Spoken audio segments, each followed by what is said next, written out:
બગુમરા ખાતે તાલુકા પંચાયત પ્રમુખના હસ્તે રવિ કૃષિ મહોત્સવ ખુલ્લો મુકાયો હતો, જેમાં 12 લાભાર્થીઓને 476.910 લાખની સહાય આપી હતી।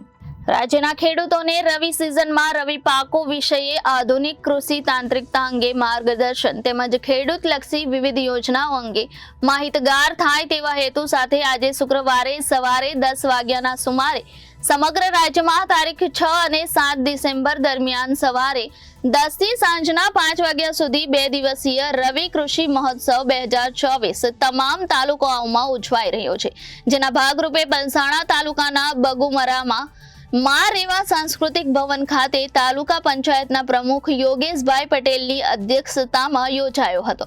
આ કૃષિ મહોત્સવમાં 21 સ્ટોલ લાગ્યા હતા, જેના પ્રથમ દિવસે કૃષિ પરિસંવાદ અને કૃષિ પ્રદર્શન યોજવામાં આવ્યું હતું, જેનું પલસાણા તાલુકા પંચાયતના પ્રમુખ યોગેશભાઈ પટેલે રિબિન કાપીને ખુલ્લો મૂક્યો હતો। દરમિયાન ખેડૂતોને પ્રાકૃતિક કૃષિના એક મોડેલ ફાર્મની મુલાકાત લીધી હતી। આ કાર્યક્રમ દરમિયાન હાજર રહેલા મહાનુભાવોના વરદ હસ્તે પલસાણા તાલુકાના 12 ખેડૂતોને વિવિધ યોજનામાં કુલ રૂપિયા 476.910 લાખની સહાય આપવામાં આવી હતી।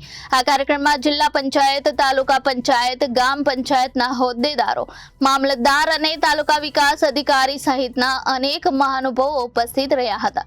તદુપરાંત વર્ષ દરમિયાન 481 લાભાર્થીઓને રૂપિયા 69.75 લાખની સહાય પણ આપવામાં આવી હતી।